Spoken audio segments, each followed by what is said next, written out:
Welcome, race fans. Tonight we are back at Daytona with the IWCR Truck Series, and they are going to be really putting on a good show here tonight. Looks like a huge field, so it should be an exciting race. Welcome back into the booth with me here, Rick Springer. Welcome, Rick. Thank you. I'm happy to be in the booth again. Very good, very good. Well, what do you think of this truck out here on Daytona? I don't know. It's definitely going to be a lot better than the Gen 6 cars were. You can definitely make the outside line work. Maybe even a third lane we'll see sometime during this race. Just get really on that outside. We're going to see some 3-wide racing, maybe even 4-wide, and hopefully some clean racing. Very good, very good. Well, we did decide that we were going to try to get a word in with a couple of drivers, so I'm going to give me a minute here. I am going to let Mark know that I am going to drag him up, and we're going to see if we can get a word in with Mark Russell we chose, and Rick's going to talk to Kyle Streichars. So give me a minute here. Mark Russell, are you there? I am, Rudy. Well, back in the saddle here again at Daytona in the trucks. What do you think of the setup here for tonight? Oh man, this is going to be a blast. I think we're going to have a good time. It has been a while since I've raced, I'll tell you that. Well, we've missed you, man. I miss seeing that truck of yours out there on the track. You used to have, let's see, you used to run farm truck. Yeah, the old farm truck. That's right. Yeah, that's where I remembered that from. Yep. I retired farm truck. We got the Longhorn truck out there now. Okay. Well, what's the plan for tonight, Mark? I know you probably don't want to tell us all your little secrets you and your teammates got worked up, but anything that you could share with us?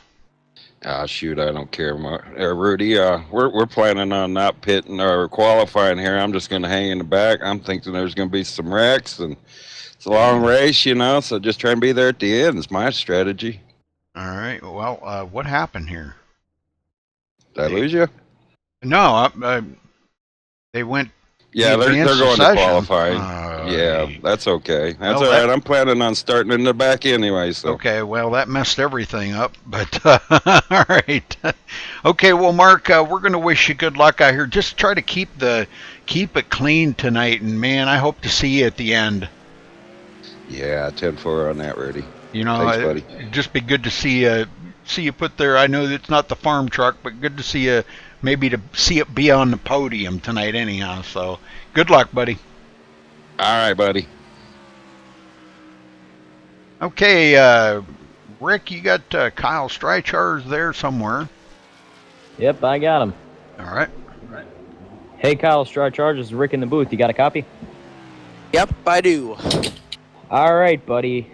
What is your plan for tonight's race? Do you have any teammates out there? What is your game plan? Well, first off, I want to say hi to my dad who's watching upstairs right now. I want to say hi to both my sponsors, Charge Gaming and Rival Forums. But the plan for tonight for the number 7 Charge Gaming and Rival Forums truck, Lee Ridge, he's my teammate in this race. We're planning on starting in the pits so we can avoid all the first lap carnage and then hopefully work our way up to the front, towards the end of the race, and hopefully we can finish in the top 10 or even a victory. Yeah, victory would be great. And what do you think about this setup? What do you think about the new draft model that they brought to the super speedway? I really like it because, you can be, you don't need to be going the same speed as a pack that's passing you because in a B race I was running on Tuesday night, I was about 2 car lengths behind a pack of cars and I caught up to them within a lap. So I really like the draft package, but, it makes things hairy sometimes, with all the 3 wide and sometimes even 4 wide action that is going to be happening tonight. Yep, well, I'm looking forward to that. I want to say good luck to you and have fun tonight. Yep, thanks, Rick. Well, that kind of threw me for a loop a little bit there with I didn't get to play the national anthem, but well, we're off and going here. Qualifying underway, folks. I did not know that Randall was going to or Scott, whichever one you want to call him, but I didn't know he was going to advance the session. So Yeah, he hopped in here right before he came back, Rudy, and said something. okay. Well, I had you guys muted, so Yeah. that's all right. I'll work out. Daniel Eberhardt up on the top. Oh, Scott Hunsinger takes that away. And Nathan Sedlake. Wow, look at these guys turning in the times. Barry Jacobs. I'll tell you what, looking at that top 10, it's going to be a really tight field here tonight. Yeah, this is going to be a really tight field, and racing's even going to be tighter, 3, 4 wide with the new draft package that they brought to these super speedways. So, maybe we'll see a couple wrecks, maybe even the extra big one tonight. Ooh, God, I hope not. We've seen some pretty bad ones last night, didn't we? Yeah, some pretty bad ones in the duels, but hopefully the race isn't that bad.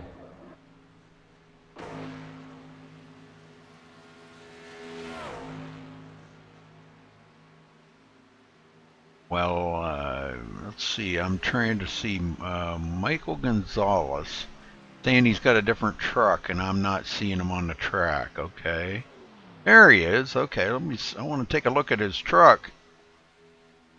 He said it's a little bit different. Okay, looks like kind of plain.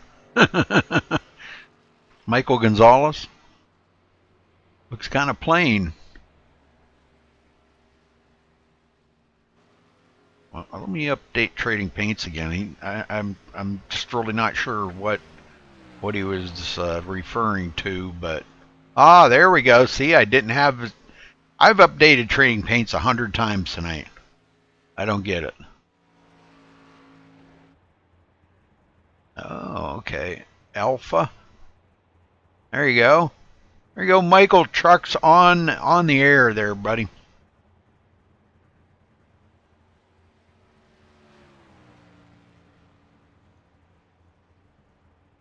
I already refreshed, guys. It's there. You'll see it. Just a second. Be still. Hang on.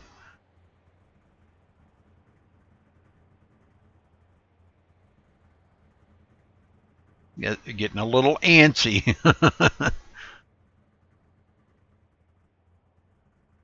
Rosa Jules. Okay. 1989 to 2015. RIP Race in Paradise. Awesome. Yeah, I didn't know the guy or anything. I'm really not up on that kind of racing, but that's pretty cool. Pretty cool. Yep.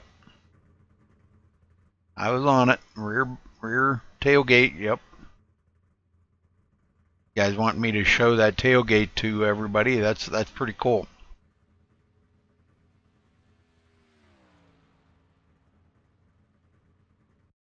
All right. So anyhow, back to qualifying here. Thomas Keene now beating Barry Jacobs. Holy smokes, man! These guys just keep laying down more and more fast laps. Yeah, they are, and there's a couple drivers that I thought were going to do really good in qualifying. They might be, just backing it down a little bit, want to start at the back. Daniel Smallwood, he was really good in practice, but he fell off so much in qualifying. He might be a lot better in the draft. Well, I'm sure Mr. and Mrs. Smallwood are watching, so shout out to them. Hey, Mr. and Mrs. Smallwood, thank you for tuning in. They usually watch every one of Daniel's races, and that is really cool. And Mom and Dad watching their son race, and Daniel, probably one of the most popular drivers that I know in iRacing, and I mean that. He's very popular. Well, a quick shout out to quite a few of our viewers: Tom Brandner, James Jackson, Cameron, Diane, Sharon, Leanna, Dylan, Pat, Logan, Dan, and Mason, just to name a few of our faithful viewers here on MaxSpeedTV. So we appreciate all of you viewers, though. All of you. Every one of you.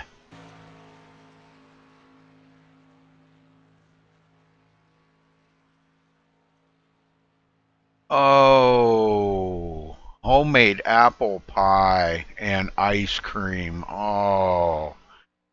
Well, I've got German chocolate cake and ice cream waiting for me. Come on, no fair, Rudy. I know. Sorry about your luck. Okay, I know they have 10 minutes of qualifying. How much time do they have left? They advanced it right at 11 o'clock, so I'm guessing they probably have at least 1 or 2 minutes left. Okay, very good, very good. It kind of sounds like about everybody has finished up their qualifying by now. I don't hear any more trucks going around the track. Well, I think we're ready for an exciting race. So, well, somebody was still going around the track. Could have been Thomas Brandner, I think, maybe, or somebody. Nah, Garrett. Garrett. He got into second.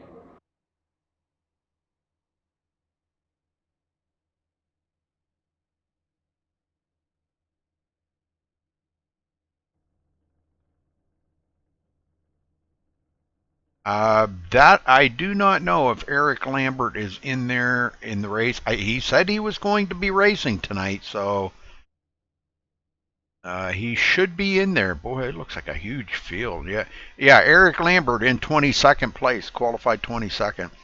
I mean, look at this, all the way back to 23rd, and they are less than 1/10 of a second. Wow, this is going to be a wild race here, folks. A lot of non-qualifiers too.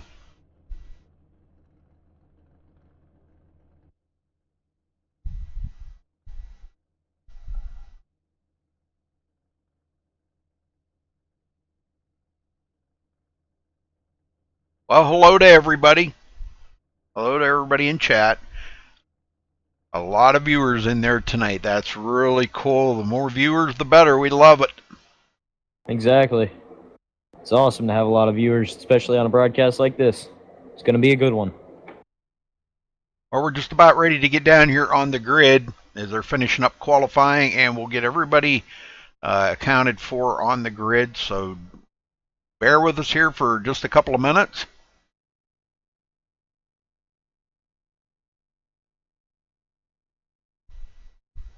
And that is going to wrap it up for qualifying. Okay, well, let's get down here on the grid. And let's see where everybody is. Thomas Keene on the pole with a 49.939. Congratulations to him for grabbing that pole. Garrett Riley starting on the outside in the number 43. Barry Jacobs in the number 91 starting third.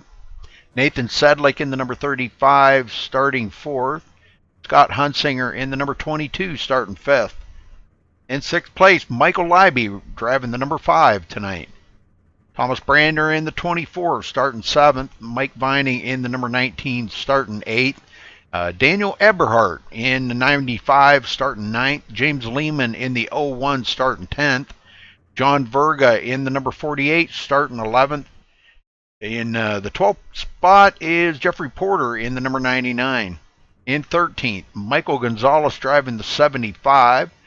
Roger Wagner in the number 31 starting 14th. Galen Gidman in the number 94 starting 15th.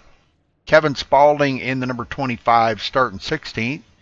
Calvin Troy in the 49 starting 17th. Stephen Pearson in the 85 starting 18th. Paul Crumry in the number 8 starting 19th. Daniel Smallwood, there he is, the number 88 starting 20th place. Randall Drake in the number 9 starting 21st. Eric Lambert in the 13 starting 22nd. Josh Lambert in the number 40 starting 23rd. Dylan Bird in the number 97 starting 24th. Lee Ridge in the 47 starting 25th. Joseph Gerjalva in the number 51 starting 26th. Danny Breeden in the number 26 starting 27th. That's a mouthful right there. Evan Schroeder in the number 34 starting 28th. Kyle Streichars in the number 7 starting 29th, the last one to qualify. Alan Bowes, not sure if he's in there or not, but he will be starting in the 30th place. Johnny Reed Foley in the number 3 starting 31st. Marty Sponsler in the 33 starting 32nd. Houston Hamer, haven't seen him back in for a while, in the number 77 starting 33rd. Mark Russell in the number 2 starting 34th. Zach Reed in the number 21 starting 35th. Josh Witherspoon in the 79 starting 36th. Chris Kessler in the number 28 starting 37th. Scott Russell in the number 29 starting 38th. And Craig Hawkins rounding out the field in the Tide ride tonight at number 17 starting 39th. Big field of cars tonight. A lot bigger than the duels were. Yeah, both duels combined weren't even amounted to this. Yeah. Yeah, that is a mouthful right there. That is true. Very true. Get everything set up here and ready to rock and roll. I'll go ahead and get them started on the first one here, Rick. And All right.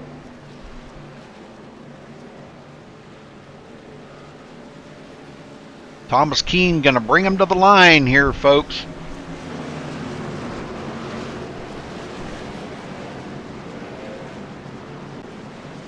Make sure we're live. Okay.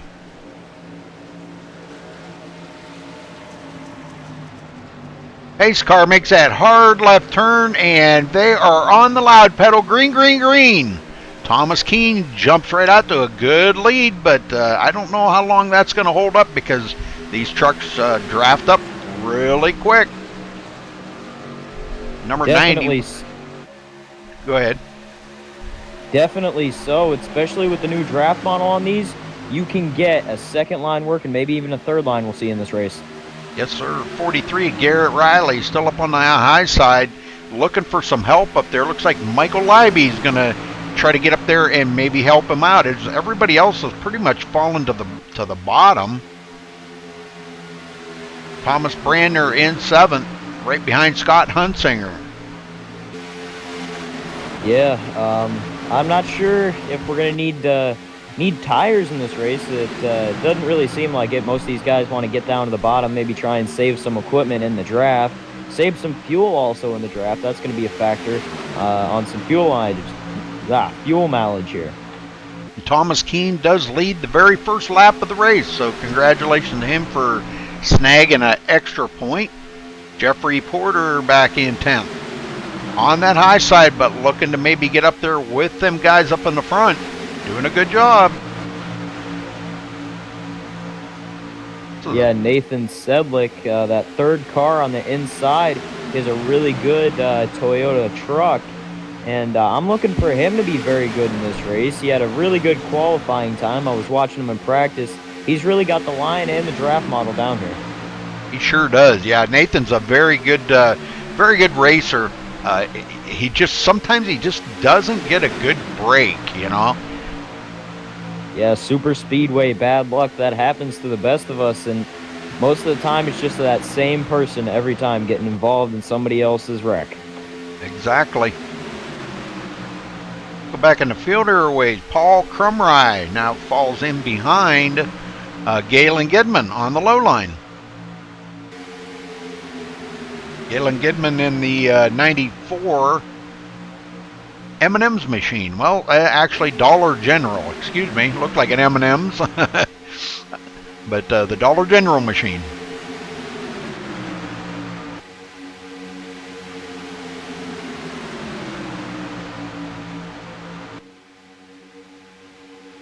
And now as we look really far back in the field, Kyle Streichard and the number 26, which I believe is his teammate, they're just kind of falling back in their own little draft, trying to start a little line behind the field so they don't get involved in any of these front of the field wrecks. Absolutely. Kyle hoping he can snag a win here tonight. I was talking to him, we talked to him there before the race. He's going to try to just keep it clean and stay out of trouble, and that's probably the best advice that anybody could give you right here on a super speedway is just try to take it easy. Don't try to push your luck. Don't try to take it 3 wide when it's just not 3 wideable. That's the way I call it. And keep yourself clean and out of trouble. That's the key factors here tonight. Danny Breeden right ahead of him in 28th. Yeah, you definitely got to keep yourself out of trouble, especially with these trucks.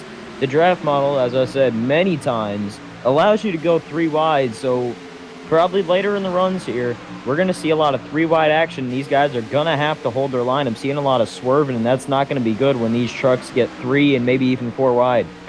Yeah, looking back here, way back in the field, Mark Russell and all these guys back here, Zach Reed, Marty Sponsler, Chris Kessler, all riding about 6.8 seconds behind that lead pack, giving themselves a little bit of a cushion just in case that big one does happen. We know it's gonna, we just don't know what time it's gonna happen. We can't give you that time frame. Yeah, it's not an if, it's a when, and hopefully not very soon. I'm hoping maybe we could get halfway through the race without a caution. It seems like that's doable. We have a very good field of drivers and a bunch of smart driving. Like, as I'm seeing very early in this race, just a lot of smart drivers and a bunch of smart moves, not taking that, not just taking that 5-inch gap that you have really early in the race. Yeah, and Daniel Eberhardt up on the high side gets passed up by Garrett Riley on the low line.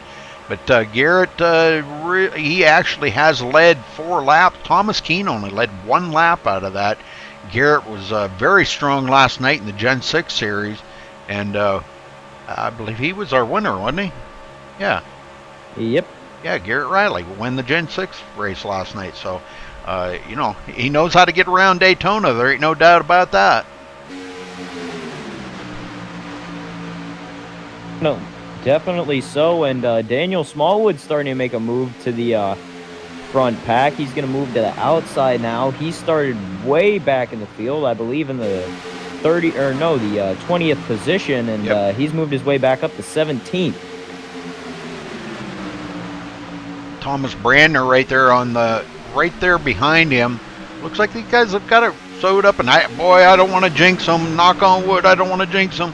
Everybody's holding their line really well here, being patient. I know we got 2 lines side by side going, but that kind of keeps you from getting way out of it. Oh, we got 3 wide going on up here. 19, Mike Vining gets up on the high side, gets out of shape a little bit, opens the door. The 25 of Kevin Spaulding steps in it, and he pulls a bunch of them with him. Mike Vining going to go all the way back to 18th now. Yeah, I think Kevin Spaulding was trying to go to the outside, maybe try and make it 3 wide for him to get by, but instead he just gave him just a little bit of a tap and then ended up putting him on the outside. Lots of changing going on here. Roger Wagner into the 6th spot now on the high side. got Nathan Sedlick right behind him. Those two teammates. So we'll be looking for them to try to get up there and maybe at least lead or possibly win here later on. Yeah, you never know what's going to happen at Daytona, especially with these trucks. I mean, anybody can win this race. You could start in the 33rd position and still come back and win this race. A lot of laps and some really good racing. And like I said, be ready to watch that third lane come into play really long in this run. Oh, yeah, definitely. Now Nathan Sedlick kind of falling off the pace just a little bit off of Roger Wagner. Maybe something happened there, just a little bit of a wiggle, something he's seen that he didn't like. But he's okay for right now, hanging right on to Roger's bumper. Yeah, but way towards the back of the field, Kyle Streichar is losing the pack. Not sure if maybe he just got a little bit of a wiggle or something, but he's starting to lose that back field. Trying to find him here. He's in the 26th position. Oh, yeah. Well, he seems to be okay for right now, but the one I'm concerned about is some of these guys. Lee Ridge falling all the way back to 35th. He's in that second group. So I would say there might have been a little bit of bumping going on or something happened to put him clear back here. Yeah, I see a lot of damage on Lee Ridge's truck. So I really don't know what happened to him, but I think he's going to be, might be heading for pit road. Yeah, Nope. but as we go back up here towards the front of the field, Jeffrey Porter got up in front of that high groove. Maybe he's trying to lead a couple laps here as he's going to get side by side with the 95 truck. Yep, Daniel Eberhardt does lead that last lap. And Jeff Porter and Roger Wagner trying to get something working up there. They need a little bit of help, though. 4 or 5 trucks up there work together really well, and it's what it's going to take. This is a whole lot different than the Gen 6 race was last night, because you couldn't pass at all on them Gen 6s last night. And tonight, the trucks just seemed like they have a little bit better draft package under them, and if you get 4 or 5 up there, you can pass. Yeah, you actually can pass, and it's also part of how small they made the wing on the Gen 6 car. And up a big move by the 43 truck. That is Garrett. A big move to the outside. That might pay off for him. Yeah, he pulled Michael Leiby right up with him, so there might be a little bit of talking in TeamSpeak or something there that they decided to do that together, because that was a very quick move. Yeah, very quick.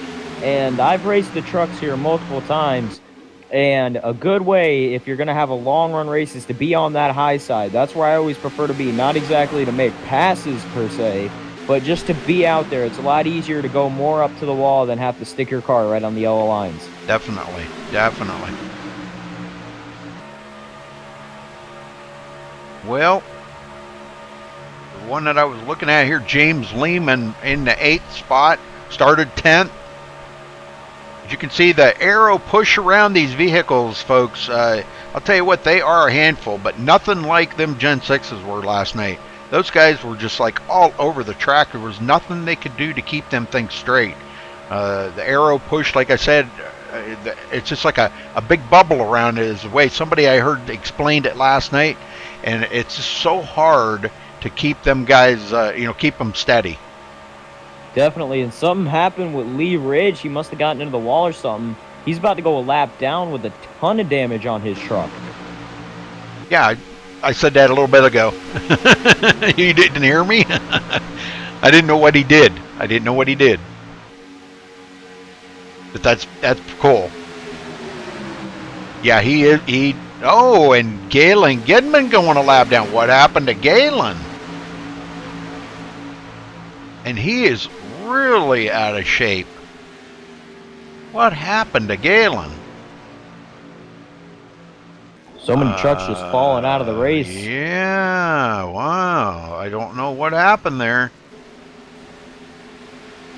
No caution. Oh, there's the caution. I thought I heard something. Oh, we got a bunch of them into it. Okay, let's go back and see what happened to these poor fellas. I want to try to find out what happened here.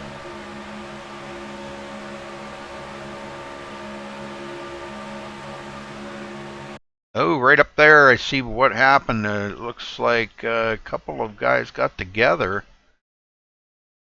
Let me rewind this back a little bit. Not sure what the deal was here. Lap down truck. Oh, that was where Lee Ridge. I'm not sure why, but they opted to take it 3 wide, I guess, and they kind of split the difference. And I think it kind of spooked Lee. He thought, man, well, should I go high? Should I, he didn't hold his line, and when he it looks like he's going to get a bunch of them collected into that. So the Dickel machine, the Tennessee Whiskey Dickel machine, is going to cause the first caution here. Yeah, a couple miscommunications with a spotter or something happened, but a shame that had to happen that way. It took out some good trucks that were just trying to hang out in the back. Yeah, definitely. Well, good news for a lot of the guys, though, that will be able to hold on to the lead, or get back up to the lead pack. Excuse me, I'm trying to do 15 things at once here. Sorry. Let's see if Daniel Eberhardt does bring them down pit road, but I don't know, 16 laps into it.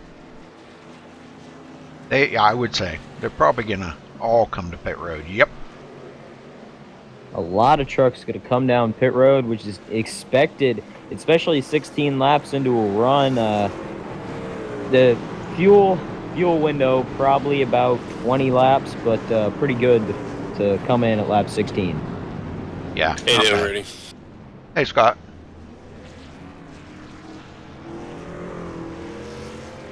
You're not out there? I don't know. No, I just got wrecked in that big stupidity. Oh, man. I'll leave it at that. It's a stupid move by a new driver. Caused a huge wreck. And I'm not really sure what happened with Kyle's stride charge, but not sure if he was involved in that, but he has a ton of damage. The whole back end is caved in. Roger Wagner staying out, not coming down pit road. Wonder what happened to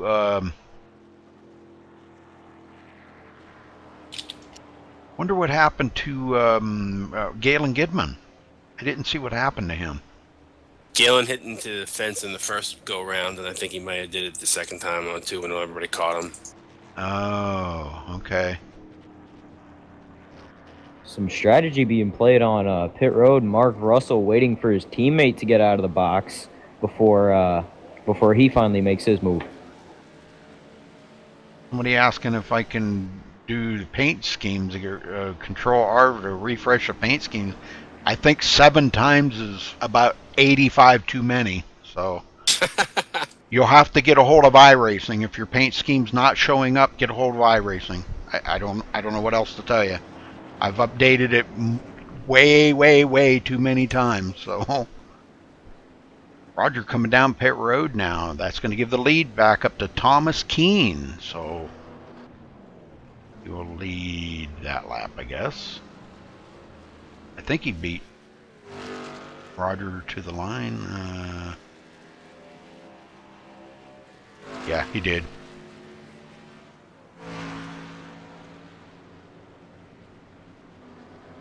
Well, hopefully, oh, he left. Okay. I was talking to him. I was going to talk to him. You think we could get Thomas Keene in here? In the booth. I'd rather not talk to the leader, but I'd rather talk to somebody back in the field, but we could talk. How about we talk to Chris Kessler? Scott Russell. Okay. Chris. Scott Russell. Drag him up here. I don't like to talk to the leader. Sorry. Sorry. Hey, Scott, it's Ricky in the booth. How you doing? Scott, it's Rick up in the booth. You got a copy? You're in the room with us, Scott. Well, that went well. Don't think he's there. I guess not. Okay. Try somebody else. Anybody but Just the take- leader. Alrighty, anybody but the leader. We'll try strike charge again. No, somebody different. I try to pick somebody different all the time. How about John Verga? We haven't talked to John. I haven't talked to him in a long time. Let's see. John Verga. Is he in here? Yeah, he's back in 14th. He should be in here.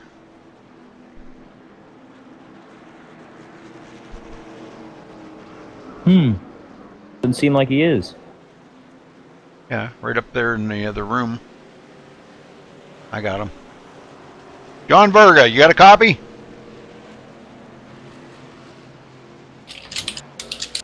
John Verga. Yes. Yeah, wow. We were starting to think there was something wrong with TeamSpeak.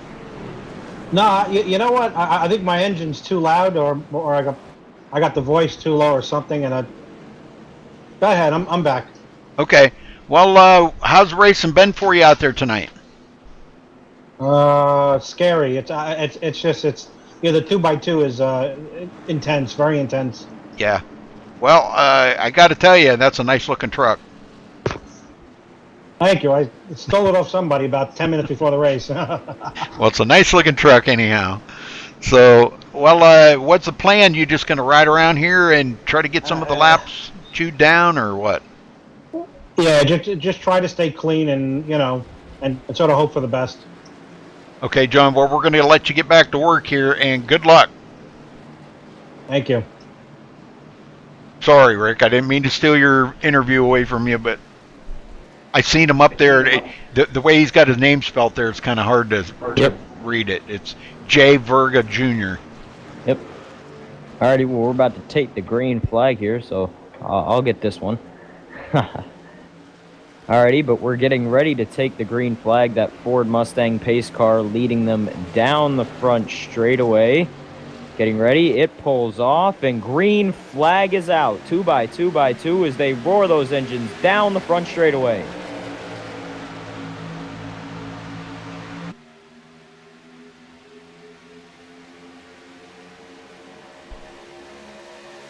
Well, a little bit of switching lanes, but not too awful much. Thomas Keene and Daniel Eberhardt. Eberhardt, no stranger to Victory Lane, because I've interviewed him a couple of times in Victory Lane. Some controversial finishes, and it wasn't his fault. It was somebody that was racing with him, and he wound up beating them, and it kind of turned into a controversial finish. And but he did nothing wrong. It was actually the other driver's fault. So, but he's a good racer. And he's been keeping himself up there. He came from 9th place, and he's in 2nd right now. He's got to keep himself up into the running. So he's doing a good job of it. Kevin Spalding falling into 4th. Definitely, and Kyle Streichard, it looks like he got the damage fixed. He's in the top 10 now, so doing very good. Wow. Kyle Streichard. Oh, no, I'm sorry. That was not Kyle Streichard. I was going to say. I'm looking at it. He's back in 28. He's way off of the pace. He's got a lot of damage on his truck. Way off the pace. Yeah, sorry, I was looking at Johnny Reed in that number 3 truck in 9th position. Yeah, he's got himself in a pretty good place right there. But I I think don't he think was- there's any safe places, Rudy. no, I was thinking that too. I thought I was in a safe place before. Little did I expect to be having a guy going, half the speed is right down the middle of the track. So. Oh man. Well, I'm even trying to find. See, I know Foley's there, but he's not even, because he must have come in right at the last minute. He did. He came in right as we were qualifying. Yeah, well, it didn't pick him up on my, so he's running good. He's running behind Daniel Smallwood, which kind of messes up everything, but running in the 8th place, right behind Smallwood. He's a hometown track guy. This is his hometown track. Yes, This is about to sir. get sketchy. Lap car of Eric Lambert about to go another lap down as the field barrels on him going into turn 3. It looks like he's about to go down below the apron and let him by.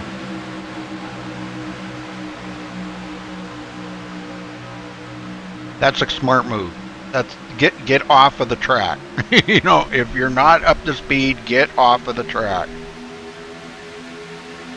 Well, Eric's second year running with us. I think he's learned a lot. And after running with us one season, so. Yes, sir.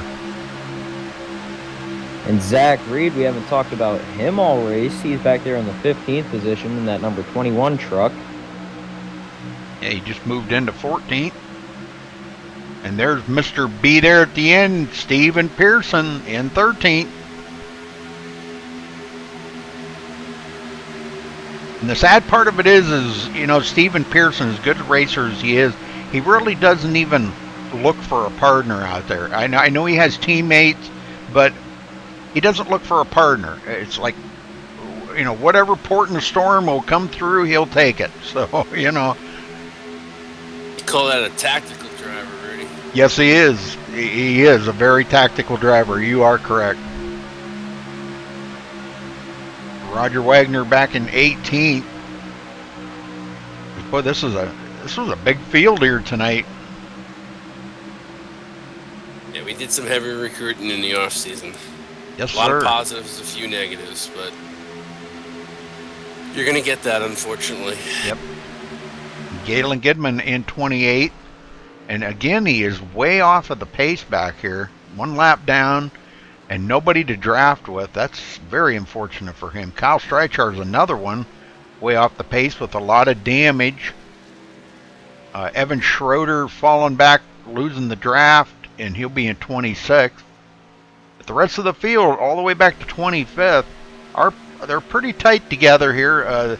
It looks like this Marty Sponsler, Scott Russell, Mark Russell, and Joshua Witherspoon group, they've kind of left themselves that buffer again, just in case the big one happens. They won't get involved in it. So that's smart. I don't know, last time the big one happened in that other field that they were deciding, hey, let's start another field that won't have a big wreck, and instead they had the big one. John Yeah, Berga. I think we would have. Sorry. Yeah, I didn't go mean to ahead. step on you there. No, I was going to say, just to respond to that, I don't think we would have Oh had no, that and another crash. Where? Towards the back of the field, Oh. Kyle Streichard's pulled up in Oh, front of no. the field of cars. Not again. That caught them guys back here, Mark Russell and them. Oh, no. Looks like just a bunch of miscommunication. He went down to the bottom and then went high, and oh man, just nowhere to go. Took out 4 to 5 race cars. Well, they were kind of trying to steal some draft off of him, and he might have just been totally unsure which way they were going. They were in the middle of the track, and then they went low, and then they went back to the middle. He didn't know whether to go high or low. Yeah, he tried to do the right thing by going high. I mean, those guys had a ton of momentum, and unfortunately, there's just lack of communication by both sets of drivers is what caused that wreck. Yeah, Randall, that's something that and I'm not calling anybody out, but that's something you hardly ever hear a guy saying, "Hey, stay high." I have heard it, but then there's been a good many wrecks and stuff that guys have been involved in that you never heard the driver say, "Hey, stay high, we're coming low." Why is that? They have a mic, Everybody thinks that, the other guy knows what the other guy's going to do, unfortunately. Yeah. Well, when you're doing, he was probably looking in his mirror thinking, "Oh boy, which way am I supposed to go?" And here they all come down pit road one more time.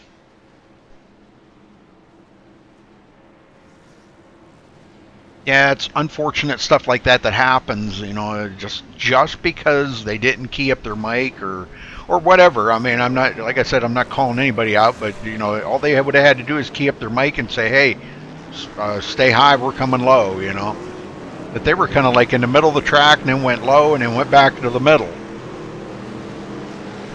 Yeah, it looks like most of the field is going to get 4 tires and then just pack it with fuel and come off pit road. Zach Reed was one of the drivers that took 4 tires. Yeah, Thomas Keene, now all he did was top off his tank, and he was out of there. Barry Which Jacobs. is a pretty smart. Yeah, go ahead. Go ahead. That's a pretty smart move just to take some fuel. I really don't feel like you need tires at a super speedway, especially since we just pitted on lap 16. But his car may handle better with some brand new or with no tires on it. Yeah, that's almost hard to believe, because you guys know as well as I do, when you got new tires on there, you feel like Superman out there. But when you got older tires, it's a handful sometimes, especially real old tires. You got 40 laps on them or so, man, they're just a handful. Well, I think Mike Vining. Who's leading this race, Rudy? Thomas Keene. Let me pull Mr. Thomas in here. Whoever's the leader is, let's pull him in here. You always want to talk to the leader? I don't, but we can. Yeah, let's talk to the leader. Okay. Go ahead, Rick. Hey, Thomas, it's Ricky in the booth. You got a copy? Yes, sir. Man, you're doing really good out there. You led most of the race. How did your truck feel? Oh, the truck feels good. It turns. The setup is perfect. Although it's a fixed setup, it feels good. Got my teammate here behind me on the restart. We also got Smallwood up here too. So you're definitely gonna see a lot of checkers and wreckers up here. I mean, we're trying to all work together here. We work together as a group here. So hopefully we'll be 1, 2, 3 on the inside line here. We're just trying to start off the season strong. Try to get checkers and wreckers here. And hopefully is another championship down the road here at the end of the season. But too early to talk about that. We're just trying to focus about tonight. Hopefully one of us can win it. So a lot of fuel strategies going to be played here. This thing gets going green here. We're going to definitely play the pitch strategy game here since it's about every 20 laps here. So we'll see how it goes out here, but you're definitely going to see some pitch strategy play here if this thing goes green. Yep, it sounds like you're pretty set with your teammates up there, so good luck to you in this race. Thank you there, man. Appreciate it. I never like to talk to the leader. Sorry, Scott. Well, we know you have a kibosh on guys when you interview them. So No, I just don't like to talk to the leader. I mean, he's the leader. What's there to talk about? I mean, I like to talk to. I was actually gonna ask him if he's a guy that goes quicker or is he one of those guys that waits for the green? What is he gonna do on the restart type of thing? Well, I think we seen that earlier that he did. As soon as that pace car ducked on the pit road, man, he was right on the gas. So I would say he's probably going to jump it again. But it really didn't get him anywhere because they reeled him in real quick. Yeah, it is a super speedway, so not really the best plan to pull away from the field on a restart, but whatever works, works. We saw that with Dale Jr. at Daytona, him pulling away from the field. That worked for him. Maybe it'll work in these trucks. It's tough with these cars. It really is. The way they have them set up. Yeah, this is a lot better than the Gen 6 race was last night, Scott. Oh, man. That was just unbelievable. Unbelievable. I mean, there was no way you couldn't pass. You couldn't get to the back bumper to push. You just hit that wall of air when you got up there by the leader. We did see a couple of passes, but I don't know if it was the guy on the inside made a mistake and wiggled or what, but they did get by on the outside. But, man, this is a whole lot different here tonight. Oh, for sure. And I felt like we had a good start. I think, whenever there's some big wreck that happens that shouldn't happen, it definitely sets the tone. Oh, yeah. Sets the tone for the race. And unfortunately, at that point, I think, we were in a groove. I think everybody was kind of getting, starting to feel each other around each other and get comfortable, especially with some new guys here. So.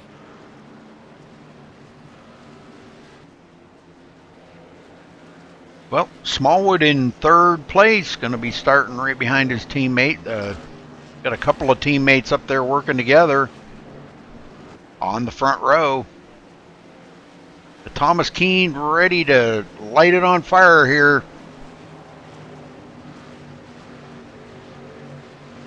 Pace car head for pit road, and Keene does nail the throttle pretty quick. And his teammate, Michael Gonzalez, ducks right in behind him, and Daniel Smallwood, third place. Now it's a drag race between, looks like Paul Crumry and Dylan Bird. Dylan started 24th tonight, and here he is running in the 6th place. That's pretty awesome. Yeah, and Daniel Smallwood, I'm pretty sure before that last caution, he was in the 10th or 11th position. Now he's up into the 3rd position. He was very fast at practice. As I said, I was pretty disappointed with his qualifying run, but he's showing how good of a super speedway program they have. Yep, and another one of their team is Calvin Troy, and he's got a couple of cars in between them, but he'll be all right. Paul Crumry and Jeffrey Porter in between them, but once he gets up to his teammate, I think some of the racing that I've watched those four do together is textbook. It's just, I mean, I've never seen anything like it. A team that works together as well as them four, and they, if you remember Scott last season, they pulled away from the field just by doing that, the shuffling, where the guy in second gets hot and the leader peels around and goes to the back, and they just kept doing that, and they pulled away from the field. Yeah, it's crazy how the draft model is, and you know, it's good racing. I love when you see that, though. Oh yeah, Eberhardt up on the high side, tucking in right behind Jeffrey Porter. As up front here, I'm trying to find him. The number 3, man. Johnny Reed. Yeah, he's just not on my relative here, so because he joined late. But he's got something going up on the high side. The 97 right in behind him of Dylan Bird. Yeah, I don't think it would work on the outside. They only have 3 cars up there, and I believe 6 cars down on the bottom. Oh, they just got another taker, so 4 cars on the outside, 4 and 5. So they might be able to just get up the side. I'm not sure if he could make the pass to get the lead though. Yeah, Ricky, the one thing I noticed about this draft model and the Gen 6, you can make the outside work with three trucks. You get a good side draft with this model. Is that right? Definitely wow. so. Yeah, this draft model is much different than the Gen 6. Watch that outside move. You'd be surprised. Yeah, they're motoring right now. Like I said at the top of the broadcast, 3 or 4 wide. It's going to happen later in this run, and when it does, all hell is going to break loose. Well, Foley does clear Keene, but he hasn't dropped to the bottom yet. There he finally does. Brander gave him a great push. Yes, he did. And don't be surprised if Porter pushes Brander to the front because they're teammates. That's not. I'm sorry, that's not Brander. That's No, Brander's way back in the field. That was yeah, that's 97. Dylan Bird. Yeah, Dylan Bird. Yeah. Now he's getting a push. Looks like by Jeff Porter, and he's trying to get up ahead. Yeah, that's the paint scheme that Thomas Brander usually runs. So yeah, it was kind of confusing to me too, Scott. Yeah, it's a little confusing. Yeah, I thought it was too. I was looking at it, I was like, yeah, that is Thomas Brander. No, he's way back in 28 and or something. that outside line is coming, by the way, Rudy. You got 6 cars coming up to the 3 that are on the front there on the outside.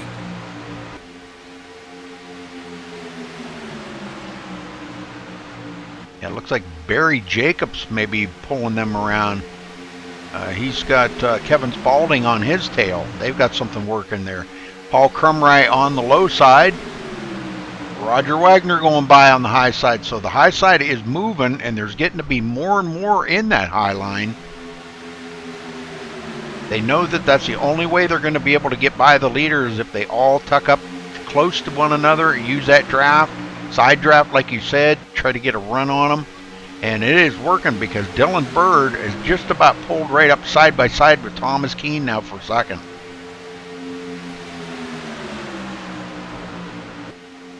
What I love there too, Rudy, and I don't know if you picked it up, but there was a car on the apron, and Johnny Reed basically told Johnny Foley basically told everybody what to do there and led it. So that's a veteran right there, knowing what he's doing. And yep.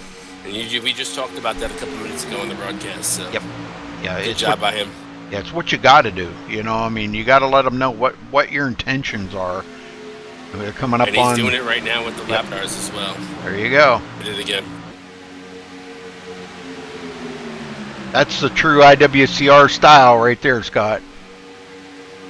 That's what makes me proud. Yes, sir. We do have some moments of smartness. Nathan Sedlick. Sometimes they feel like they're few and far between, Rudy, but they do happen. Nathan Sedlick up on the high side in that group as well. Got Thomas Brander pulling around there with them. And I'm trying to pick up on it. Zach Reed. Zach Reed dropped to the bottom, though. Wants to stay in that bottom line. But, boy, I'll tell you what a pack of trucks right there. Yeah, it's almost like they're about to take a restart 2x2x2 all the way to the back of the field.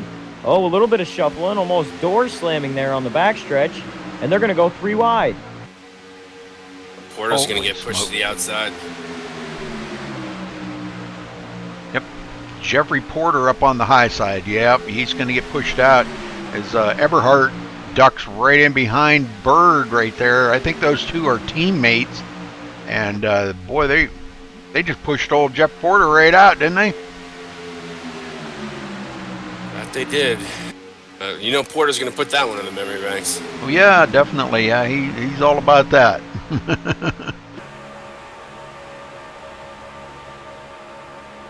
It just seems like in the turns that low line really gets a run, and the high line kind of suffers, but coming down the straightaways, the high line really gets a good shove. And I'll tell you what, we may have a change for the lead here, guys. Dylan Bird comes down in front of Foley. That got really close. He almost clipped him when he came down. Yeah, he as I always say, like a glove. You know, it's always such a catch-22 right there, because that's what I was wondering if Foley was going to do, and he did exactly what I was thinking he was going to do. Whoa. Sideways there as they entered turn 2. Yeah. By doing that, you knew he was gonna get a run.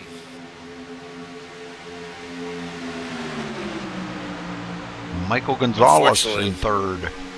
As I say, unfortunately, Rudy, for him, it didn't pay off, but I thought he was gonna slingshot around the 97 on the outside. Let's go back here in the field a little ways. Joseph Gurjalva, a new guy. Now, he is a veteran out here. I'm not saying with IWCR, but he is a veteran to these types of races. I've raced with him a good many times, and he is a really good racer. Patient, and you can see these guys all falling back enough, giving themselves a little bit of a cushion. Oh, no, and a big crash. Oh, no. And that's 3 or 4 trucks involved in that one entering turn 2. Roger Wagner into that. James Lehman looks like, oh man, let's go back and see it. I hate to see it. Oh God, I hate to see it.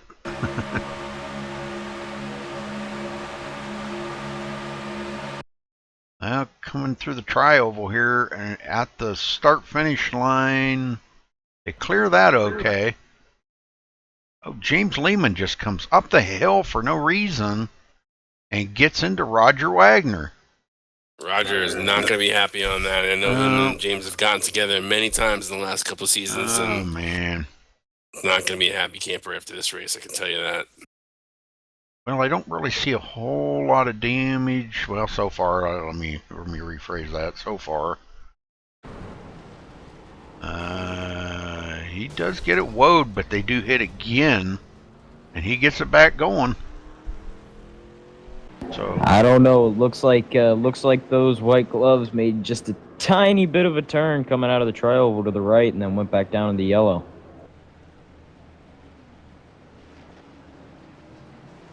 Not trying to pin the button on anybody, but... Oh, that's completely the 01's fault, no doubt about it, regardless. Yeah, he come right up the hill into Roger there. That was pretty obvious, yep.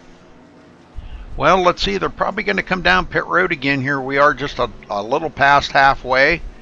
Again, folks, thanks for tuning in tonight here for the season opener at IWCR Truck Series. Turning in to be a pretty good race. A couple extra cautions, but that's not too bad. Just really hard racing out here.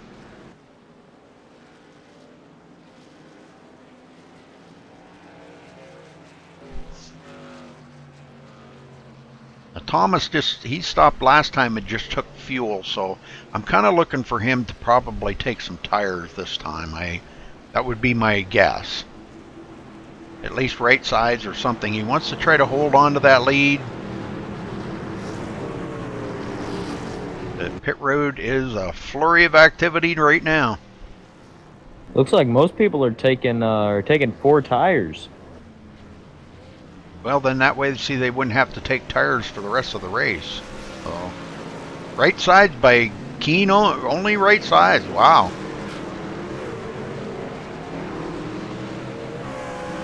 That's pretty wild. Right sides only. Dylan Bird coming out second. Barry Jacobs third. Daniel Eberhardt fourth. Michael Gonzalez back to fifth. Calvin Troy sixth. Smallwood in seventh. Jeffrey Porter 8th, Kevin Spalding 9th, and Joseph Gerjalva in 10th.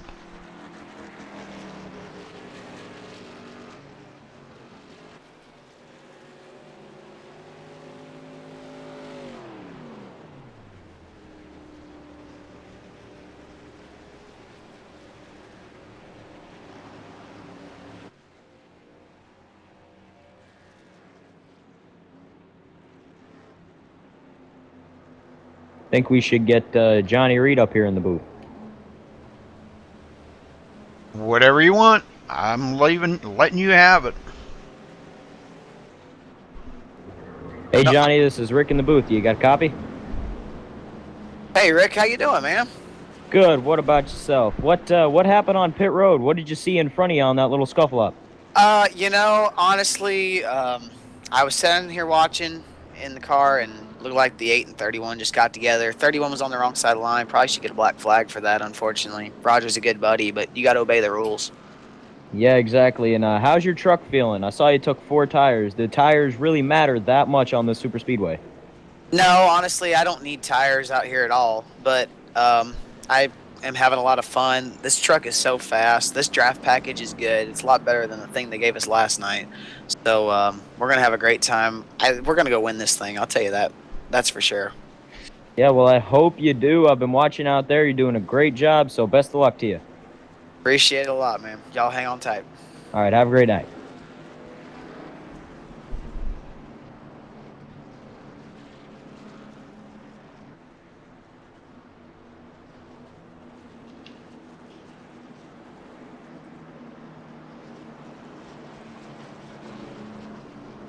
All right, Keen's still in command. Been out there for 18 laps. Led the most laps of anybody so far. Foley said to hang on tight because he's going to bring it to victory lane. Let's see if he can do it. I hope he can. I really do. Now, it's to my understanding there's Scott Foley going to be going pro or something, or trying to go pro, or...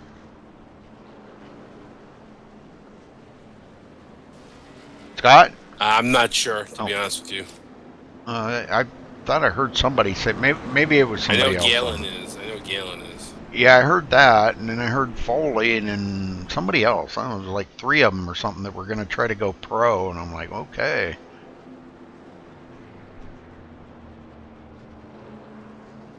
I wish him luck. It's really tough to go pro, man. I'll tell you, I've heard some horror stories. I mean, I don't know. I'm just telling you, I've heard some horror stories. Some of the guys that have gone pro. Ah, man. I got to A-class and never going to go pro.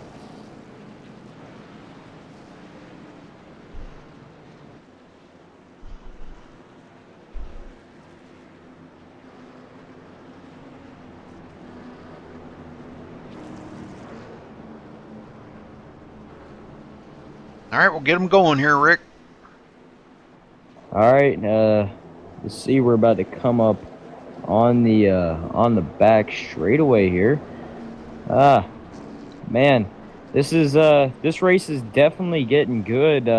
As I expected, 3-wide racing. We have a lot of 2-wide racing. This draft model is a lot better than the Gen 6 cars that we had last night. Not really much passing could be made in those, but a lot of passing can be made in these trucks. here tonight. We have a lot of good race car drivers, a lot of veterans, some newcomers in here. And hopefully one of these new drivers can win. I've been rooting for them, but some of the veterans, they're taking up the whole front half. As we come out of turn 4 here, getting ready to take the green flag.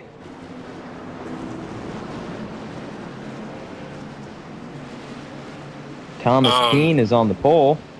Johnny Reed Foley said to keep eyes on him. Said put it on his cam, watch him go to the front. I was told to tell you that, Rudy. All right, but here we go. The Ford Mustang pace car is off, and the green flag flies. Thomas Keene with a great start. See if the 95 truck is going to pull in behind him. No, he'll stay on the outside as they thunder down the front straightaway.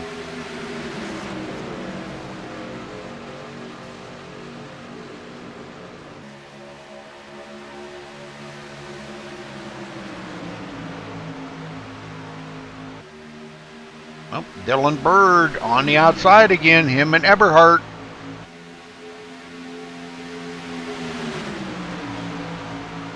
Only 2 of them up there, but they need a little help. They've got some guys coming up behind him. Jeffrey Porter back here in the number 99, if he can get caught up to him. Him and Kevin Spalding may be able to help them up on that high side. 4 of them are going to do a whole lot better than 2. And we got some 3 wide. Somebody pulls out, breaks that. Oh, look at this. Eberhardt and the number 91 there, Barry Jacobs up the middle. Oh, bumping going on there. The 97 of Dylan Bird gets bumped out of the way, and he is dropping like a rock, folks. Yeah, looks like he 17. Man, looks like he just slid up and door slammed him there. Yeah, he just got kind of shoved right out of the way there. Keene on the bottom. Calvin Troy, his teammate, pushing him.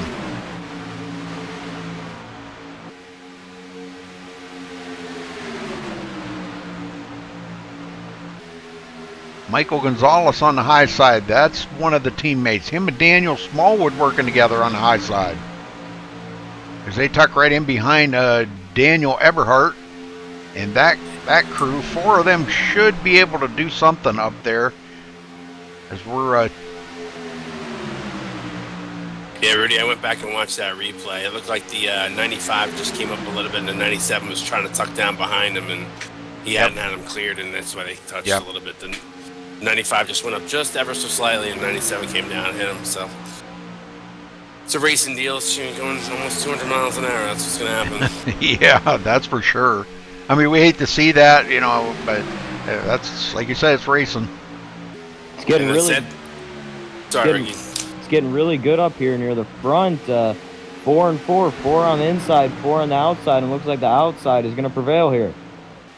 Joseph Gerjalva right behind Johnny Reed Foley, back here in 9th and 10th place.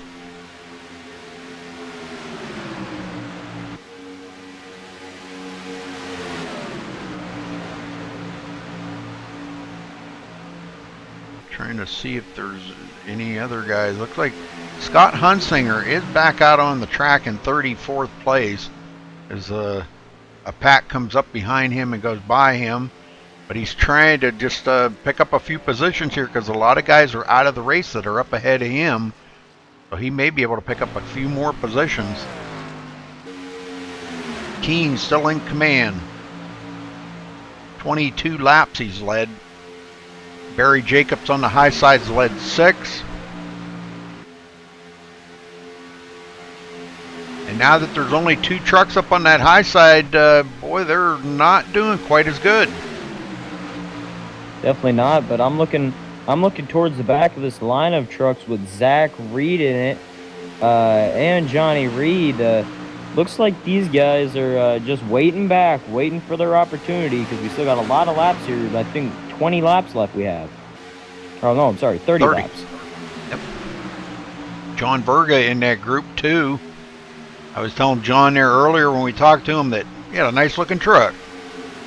Skull Bandit. Yeah, got a lot of nice trucks out here today. These guys definitely put, I think, more work into their paint schemes than they do into their trucks themselves. Chris Kessler, 10th place. Hey, now, Ricky, that's not true.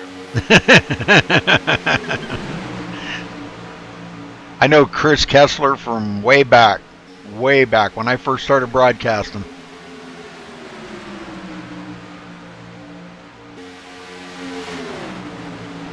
I'm surprised he even remembered me.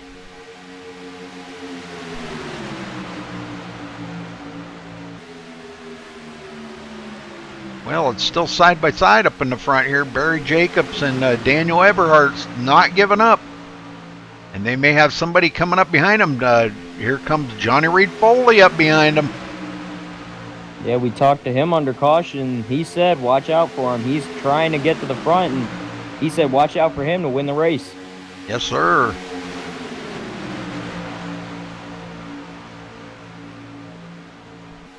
I know it's not showing the correct position on the track right here, but he is actually running in about, what is that, about 6th, 7th? So he's moved forward by quite a bit.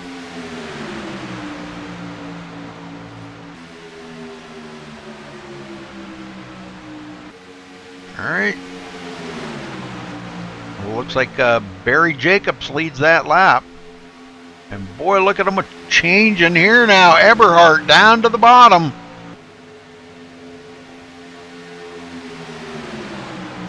Thomas Keene going to fall in behind him. Looked like Eberhardt just kind of forced his way down to the bottom. Forced the issue. Yeah. Wow. Well, sometimes, you know, it's like a guy told me one time. He said, if you see an opening, you stick your nose in there, you'll get it. And I'm like, I just don't drive that way. Well, I ran in the last official race that I ran in. I won only because I did it that way. I stuck my nose in there and I went.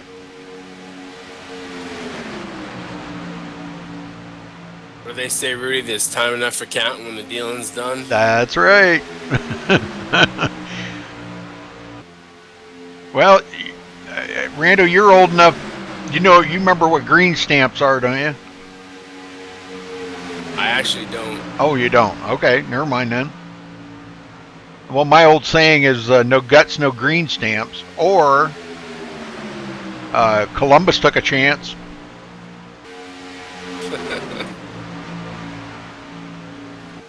You know, if you don't take that chance sometimes, you know, I mean, they're getting down to it here now.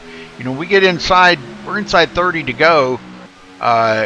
You got to start anticipating what your move is going to be here if you're going to try to get into victory lane.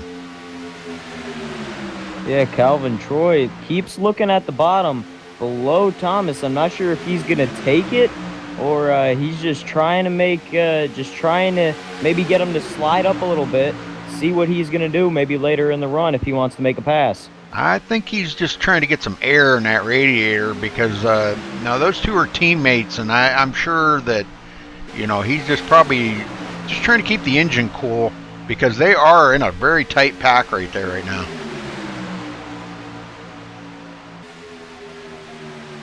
And Barry Jacobs leads that lap.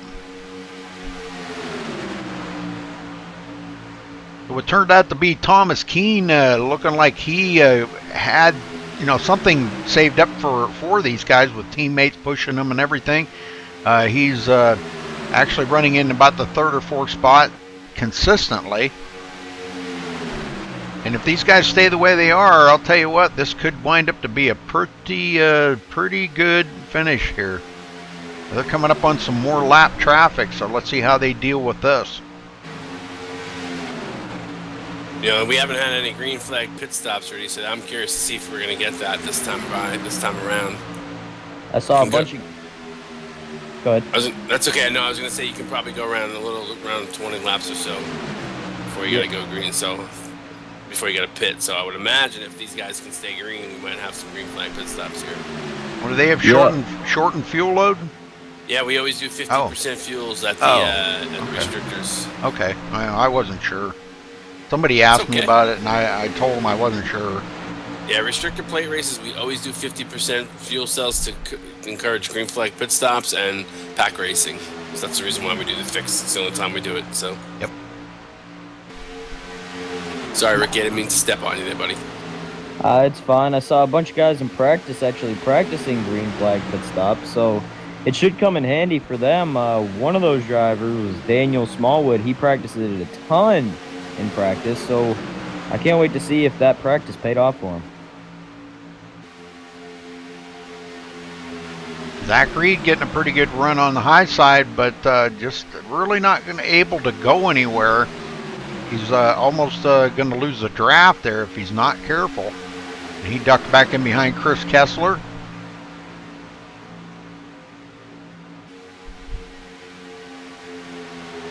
Joseph Gurjalva now 5 seconds behind the leader. Every time, what? A great save up there at the front of the field. Surprised there's not a caution. I'm going to go back and look at this because every time I take the camera off of these guys, they do that. Barry Jacobs got completely sideways in the middle of the corner and almost used Thomas as a wall to keep him straight. Oh my, I see that now. Holy smokes. Wow. And what a piece of driving Thomas Keene did on that, because he was below the yellow line, above the yellow line, below the yellow line, and back above it.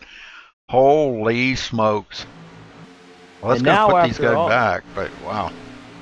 Now after all that, Michael Gonzalez, I think, will be our leader. No, Daniel Eberhard is. Ah, there's another pack in front. Okay. Jeffrey Porter in second.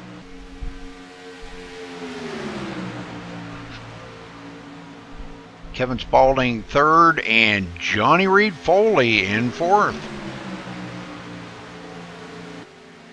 He's staying right with that pack.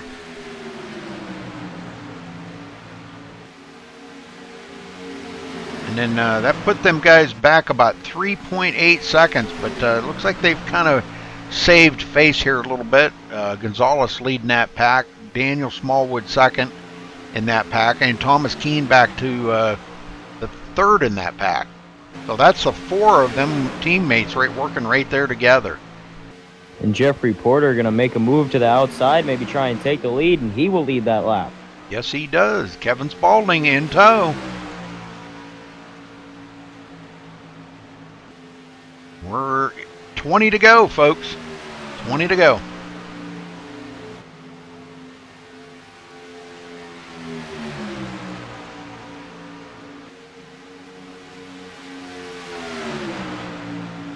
Oh, Foley doing what he can right there with Eberhard. I know Eberhard, he's a good racer, and I'll tell you what, he does take them chances.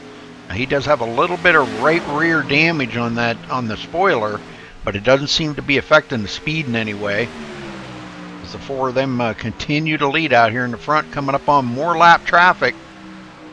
Including me running laps. Uh-oh. They go by lap traffic.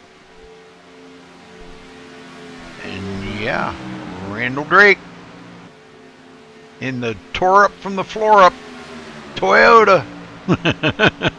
I just gained about 5 or 6 spots by coming out here running about 89 laps. So that's that's what I always tell these guys that get wrecked out and they just leave. If you want to pick up some positions, hey, every one of them positions you picked up's a point.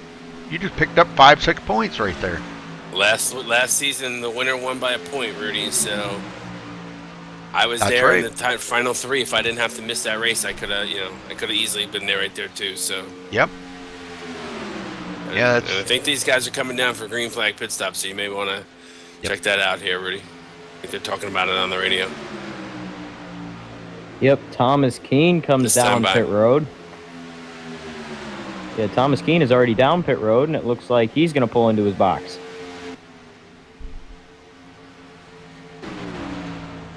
Him and his teammates.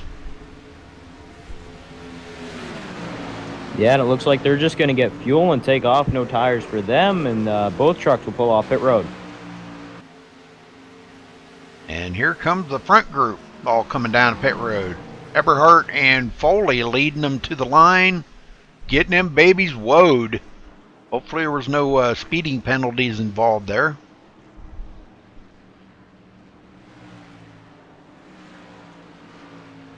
Let's see what Eberhardt does here, whether it's going to be just fuel only.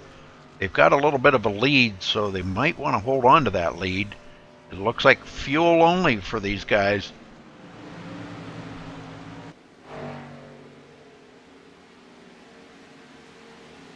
They come out just the way they went in. Well, almost the way they went in. Foley actually comes out third instead of second now. But Stephen Pearson up front now. Him and Nathan Sedlick. Let's see if Pearson stays out long enough to lead a lap, or if he is, that's Mr. B there at the end, right there. Stephen Pearson.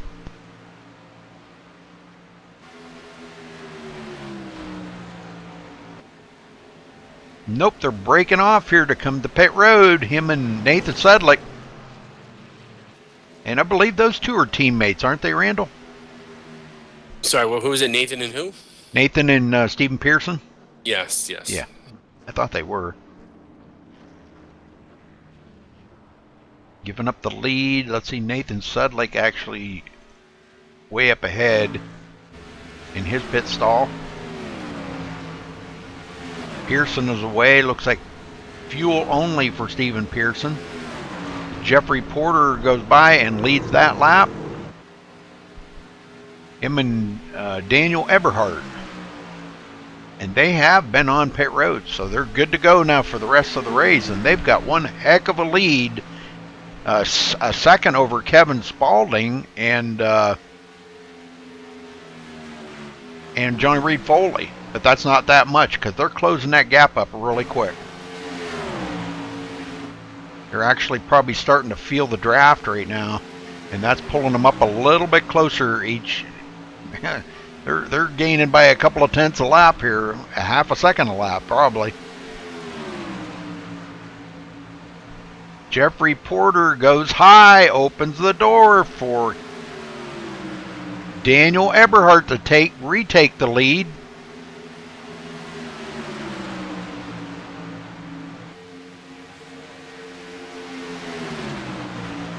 I guess maybe they were just switching partners there, or switching up.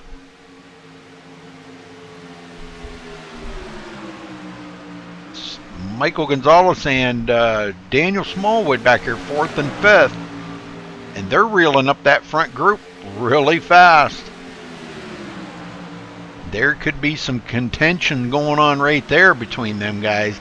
And they've got almost a 10-second lead over Thomas Keene and Calvin Troy. Wow, that's a lot. I don't think that's going to be able to make up that in 14 laps unless something really drastic happens, Rick. Yeah, something really drastic could happen. Daniel Smallwood and his teammate go to the outside. Michael Gonzalez, they both go to the outside. And it looks like Johnny Reed Foley is going to go to the outside. Oh, and a big wiggle by the 88 truck. Yeah, I seen that. Oh, Foley in there. Oh, no. Foley tried to take a 3 wide. Oh, no. Foley took a 3 wide, and he probably shouldn't have done that. Let's go back here and check this out.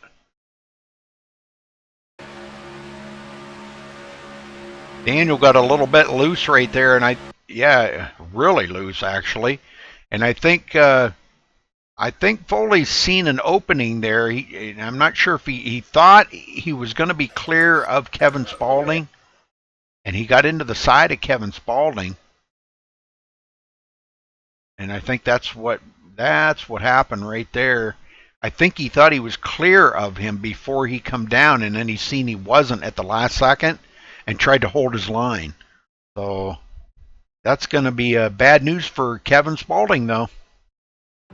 But, yeah, there was no way that was going to work from the start of that. It wasn't a good situation to make it 3 wide, especially in the middle of the turn. Well, that is going to change up everything now, because all them guys that they had pulled away by quite a bit, this tightens the whole field back up. Definitely. Well, grab Jeffrey Porter. I want to talk to Jeffrey Porter. Jeffrey Porter. Yeah. Alrighty.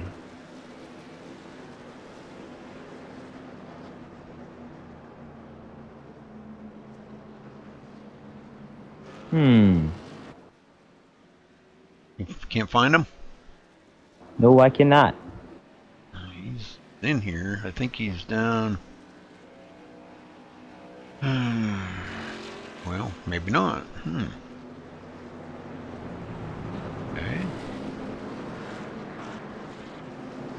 Nope. Let's see. What about Daniel Smallwood? Is he in here?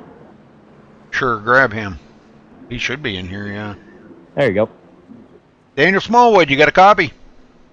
Yeah, I got you ready. Well, I know your goal is to win here tonight, but boy, your partnerships all got kind of split up there. Keen having a little issue. Not sure what it was. He's on pit road again now, but breaking up the foursome there and not being able to do what you guys usually do out there is that swapping and leading and stuff. You got Daniel Eberhardt and Jeff Porter in front of you. What do you got planned? Well, I got Michael Gonzalez in third and Calvin Choi in fifth. So we're gonna try to get a plan to get go to the outside and get past them. But I didn't. That last caution, I don't know what happened there, but apparently Foley had somebody on his inside. And I didn't know that, and I kind of came down into him. Well, from what we were looking at, and like we always say, we're not trying to point the fingers at anybody. It looked like when you wiggled there, Foley seen an opening to actually get by Kevin Spaulding, and I don't know if he didn't think he was clear or what happened there, but when he come down, Kevin Spaulding was there. I didn't see him touch you, but I guess you would know better than me. Yeah, I felt a little tug, but it's like what happened last Tuesday in Max Speed. I hit Gonzo or Michael, and it just like turned me like did at Talladega last Tuesday. Yeah, and somehow I saved it. Yeah, well, we seen you wiggle, and I mean that looked pretty bad there for a second. You must have really been wheeling on it to save that. Yep. Well, good job out there tonight. Hopefully you'll get that thing up to victory lane. Mom and Dad watching and rooting you on. They're saying, "Come on, you got to get it there. Get her done."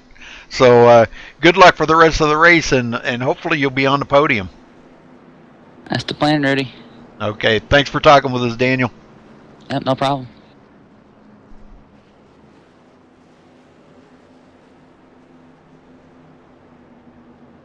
All right, Eberhardt, Jeff Porter, Michael Gonzalez, Daniel Smallwood, Calvin Troy. That's a top 5. I was trying to see what happened to Foley. Where's he at? I know he stayed out. Okay, he's back here quite a little ways, but he's not out of it yet. What little tiny bit of damage he got, I don't think will affect him at all.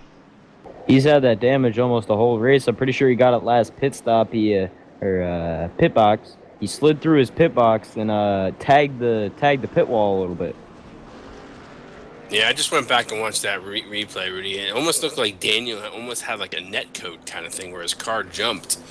I don't know if that's his internet or if that's a net code thing. And then what that ended up doing is it kind of forced Foley's hand to kind of jump down into the middle there. And unfortunately, he was right next to Spaulding. And I think Spaulding touched the yellow line and touched him. And then he just came across the 97's nose. So I think that's it's the only way you could really explain that incident there. Right, yeah. To Daniel's point, I don't know what happened in those other races, but that's exactly what it looked like there, whether it was an internet or a netcode issue that made his car jump like that.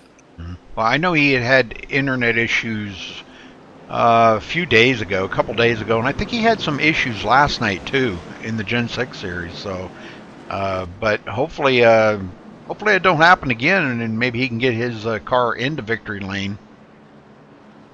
It's a shame because I feel like some of these guys, everybody is so eager to win, and the competition here has become so strong, and it's hard because guys are getting frustrated and they want to win, and there's just so many good quality drivers here, and unfortunately, when things happen, guys get a little heated, and just got to remember that we're out here to have fun too. That's the most important thing that I try to reemphasize over and over to everybody here. And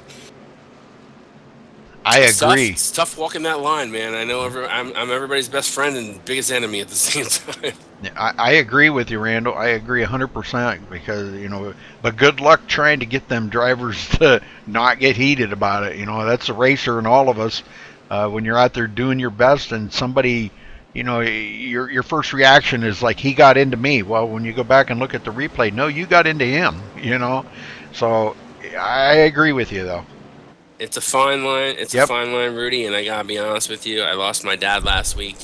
He passed away on me, and while I'm relatively sad, I know there's more important things in life than racing. I know that's the competitor edge in all of us. But let you get back to your broadcast here. They're going green. So. All right, green, green, green. Yep, as we take the green flag, looks like Eberhardt is going to get the early lead. Looks like Porter's going to stick with him on the outside as they enter down into turn 1. Boy, Gonzalez didn't waste any time getting right up there on Eberhardt's tail.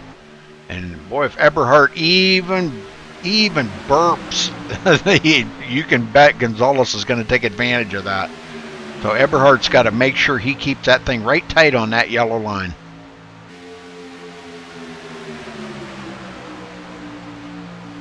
Uh-oh, there goes another one. Just one of them hook deals, man, I'm telling you. These cars get hooked, or trucks get hooked so easily. Joseph Gerjalva getting hooked there. We'll go back and check that out one more time. Pushing in the corners, pushing in the corners when guys are on each other. It's not, Yeah.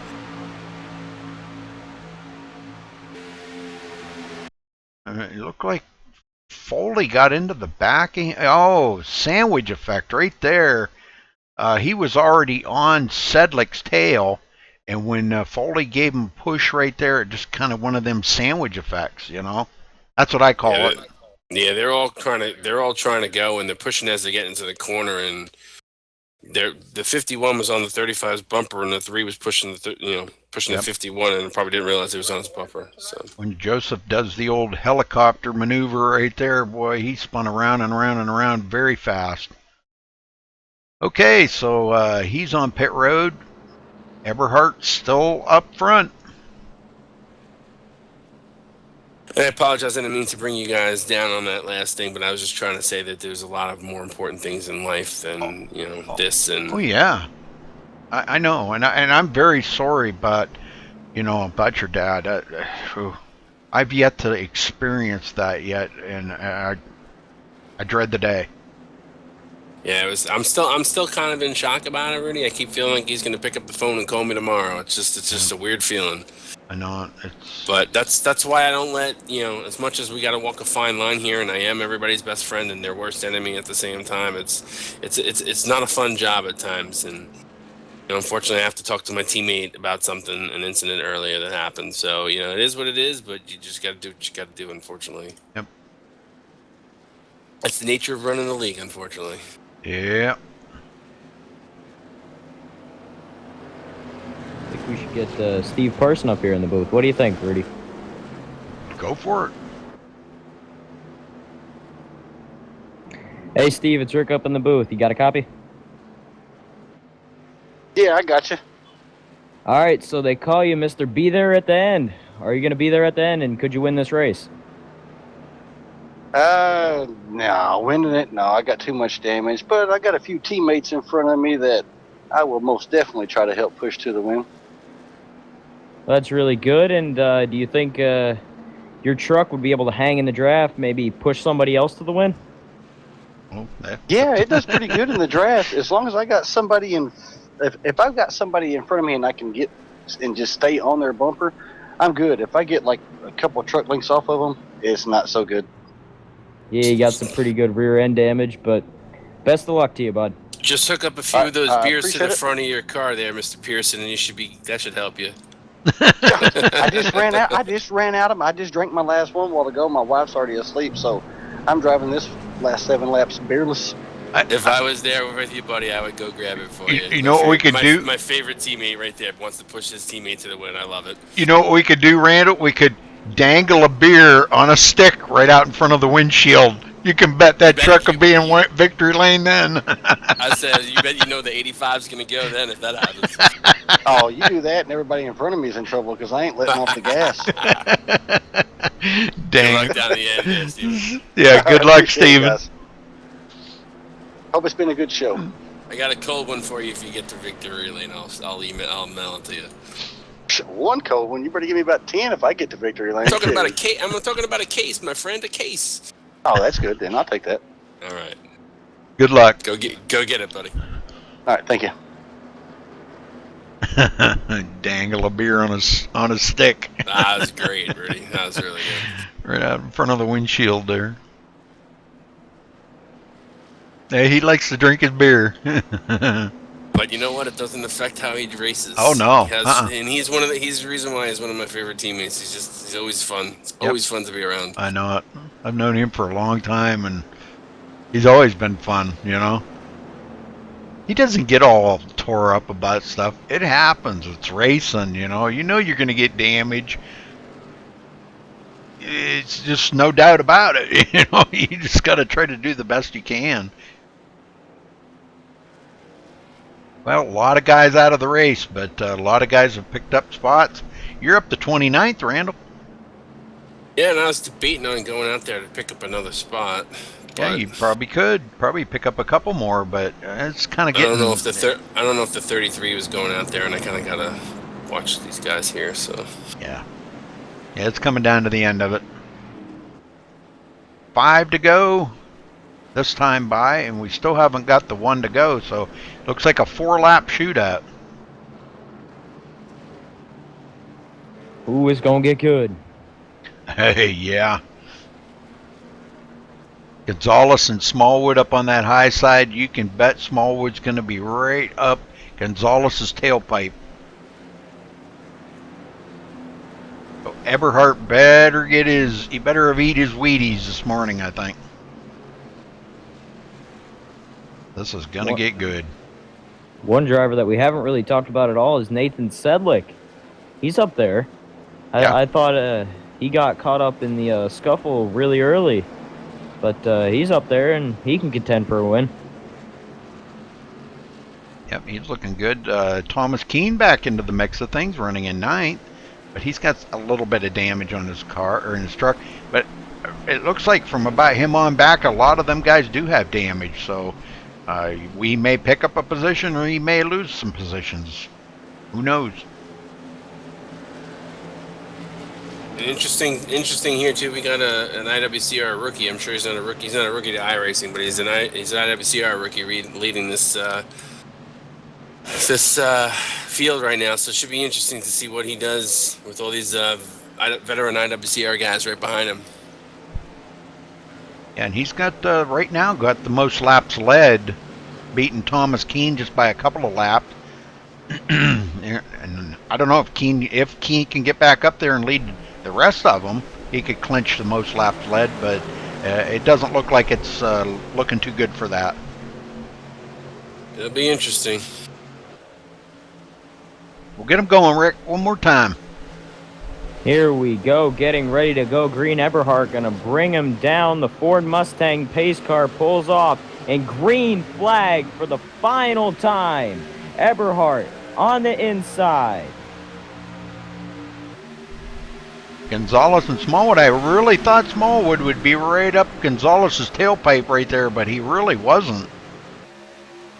But now it looks like he is right there, and Porter all over Eberhardt's tail. It looks like it's turning into a 4-truck drag race down the backstretch.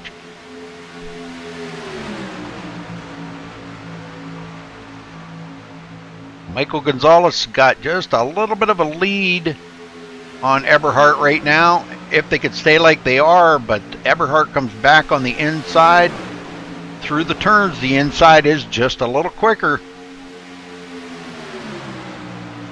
Coming to the line, 3 to go. 3 more laps. Gosh, I hope they can stay green the rest of the way. I don't want to see this finish under caution, Randall. No, this would be a good finish if it does. Yeah. Either one of them right there could win that, or any of them 4 right there could win that. No, the 99 is hooked to that 95. He ain't going nowhere, and the 88's all over the 75, so it should be an interesting finish.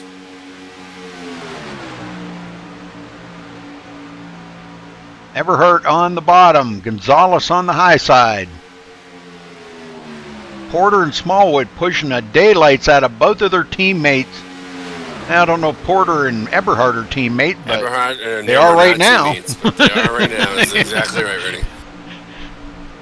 At least for another couple laps, they'll be teammates. One more lap, and then after that, you're on your own. It's all about who you pick up as your dance partner for the night. Yep. Man, getting really close. As I say, Ricky, it's last call here, buddy. Which girlfriend you taking home for the night? The lights are about to go on in the bar. Let's see what happens. Well, Gonzalez has got a little bit of about a half a truck length ahead of Eberhard, but this is about. Eberhard leaned in there for a little side draft, though, Rudy. I Yep. don't know if you saw, he picked up a little momentum because of it. Yep. But I don't think it's going to be enough coming to the line here because Gonzalez has got the lead pretty good. And if they can stay just like that for one more lap, Gonzalez could come out the winner. White flag in the air. One more to go. Someone that we can't rule out is Nathan Sedlick. As you see him in a pack of 3 cars right behind them, something happens. He's the one that could win this race. Yeah, and look at this here. Mr. B there at the end is at the end. Wow, this is great. Oh, man, I'm telling you, this is going to be wild. This is going to be a heck of a finish. It's going to be a photo finish, I think. Side by side, last turn, coming to the line. Gonzalez with a half a fender. Looks like he may pull it out here. Eberhard takes a last-ditch effort to the bottom, but not enough to beat Gonzalez to the line. Gonzalez wins it here at Daytona tonight for IWCR. Oh, and it looks like they had a little bit of a scuffle up after the finish there. Well, it's over. They crossed the line. It don't matter no more. All right, we'll get down here just a minute. We'll get the drivers up here, talk to them. But Gonzalez bringing it home, man. That's pretty awesome. Heck of a job. Well, let's see. Michael Gonzalez. I'll drag him up if you wanted to get the other guys. Michael Gonzalez, you got a copy. I got you, Rudy. Oh, my God. I bet you're just sweating right now, aren't you? Oh, yeah. Well, congrats on your win, man. Well deserved. You and Daniel worked so good together there coming to the end. I know you lost, you lost both of your other partners, but Thomas Keene back a little ways, and who was that? Corey or Calvin? I'm sorry, Calvin. Calvin, yeah. But anyhow, talk about your racing out there and just how intense them last couple of laps were. Oh, I don't know. It was so crazy. Like, that restart prior to it, we had a plan to try and get down to the inside, and it worked out. And then we got a lucky break where I got a run on the inside and managed to beat out, forgot who it was, but whoever was in 4th place to where I could get up to the outside. And then we just pulled some moves on this last restart and got to 2nd. And I don't know, I just had my buddy right there, Daniel Smollett, right there, just pushing me all out. I didn't even ask him for his temps or anything because I knew it didn't really matter because we were just going all out to try and get this win. I don't know. It was just an amazing last few laps. Yeah, it looked pretty intense because I tell you what, we knew it was going to be probably pretty close to a photo finish. That's how close it was. So, I mean, Eberhard probably was thinking, man, what do I got to do to get by this guy? You know, here you are on the outside, and usually the inside is faster in the turns. And it just seems like you guys were staying that half a fender to a full fender ahead of him coming out of the turns. And it was like unorthodox of what it usually is. But you bring home the win. That's all that matters, Michael. That you only led 2 laps tonight. You led the most important one, the last one. So congrats to you, buddy. Anybody you want to thank? I need to give a huge shout out to Daniel Small there because he's the man that pushed me across the line for the win. It was just amazing there. And then I especially got to give a shout out to everybody at Checkers or Wreckers, Charles Grant Jr., Calvin Troy, Daniel Smallwood, and Thomas Keene. I mean, great group of guys. We've just been pushing to try and get all of us our first win or a win in IWCR, and we got Smallwood's earlier last year. And now we got mine tonight, and now it's time to get Calvin's. I'm just so stoked right now. I'm so happy for us to accomplish this. Absolutely. Well, I'm very proud of all you guys. You guys do a heck of a job while working together as a team, and that's really amazing. So, well, anyhow, congratulations, Michael, and thanks for chatting with us. Good win. Go celebrate. Thank you, Rudy. All right, Rick, you got second place, Daniel Eberhardt. Daniel, you did great at the end, but pretty disappointing coming home in the second place, but you still did good. How was your car? It was a fantastic race car. I stayed up front and could put the truck anywhere on the racetrack. It was probably one of the best trucks I ever brung to Daytona. That's all Yeah. Seemed like you had a really good truck, very fast, just so disappointing. You had a really fast truck, and it looked like you could have won that race. Yeah, I felt like I was doing it by myself, but the 99 was never on my bumper, it felt like. And it's like when we were right there together, like us four just took off from the field, and the field couldn't catch us until that last run. And then I had to, like, kind of move up a little higher and try to just hold the 75 up the track a little bit and trying to just side draft him just to do it on my own because that was the only way I felt like I could do it. Yeah, well, you gave it your best, and it fell a tiny bit short this race, but you'll get them next week. I'll try to. All right, well, you did a great job, bud. All right, thank you. All right, Daniel Smallwood, you there? Yeah, I got you, Rudy. Wow, what an intense finish there, brother. Man, I'm telling you. Was that the whole thing there at the end? Was you weren't going to try to pull out and pass either of them or take a 3 wide for the win? You were just going to push Gonzalez to the win? Yeah, man, but it feels like a win anyway. I feel like I won the race right now. I mean, I'm so hyped. I got my best friend to win tonight, and I feel a whole, like, I mean, I don't have words to say.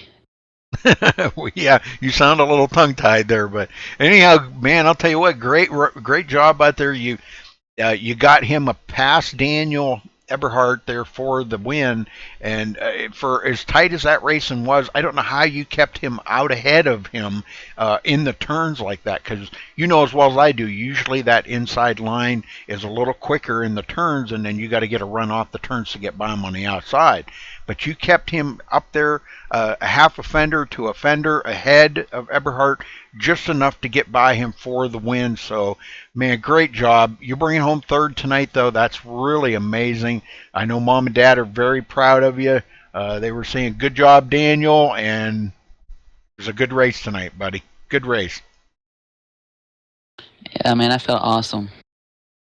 Well, that's good. That's good. Well, anybody you want to shout out to? I know you don't. I know you got to shout out to Mom and Dad.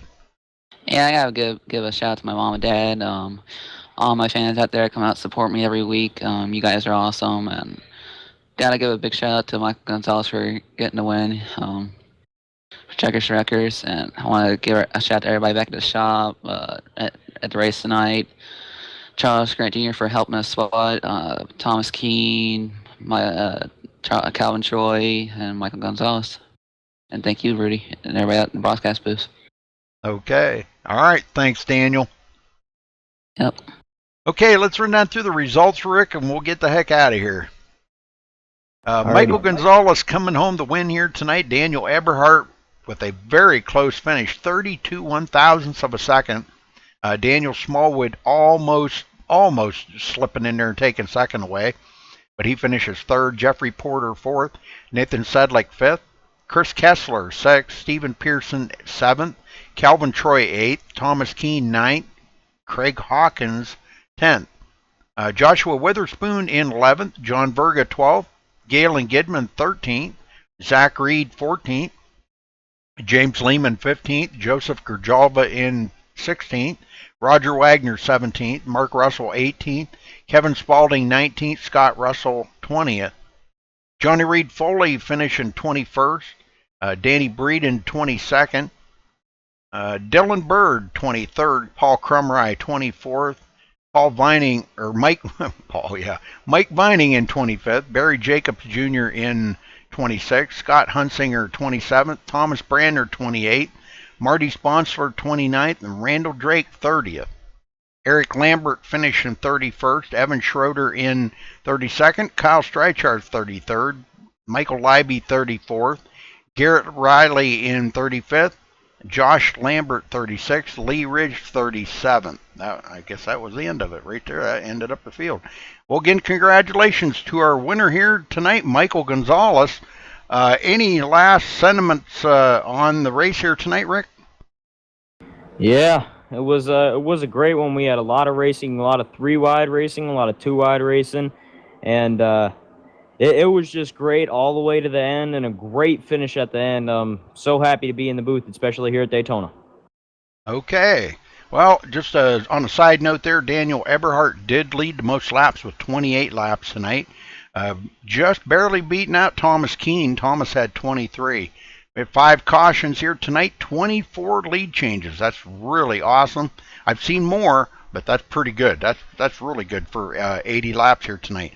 So, all right, guys. Well, thanks for tuning in tonight, watching IWCR Truck Series here at Daytona for 80 laps. And our winner goes to Michael Gonzalez.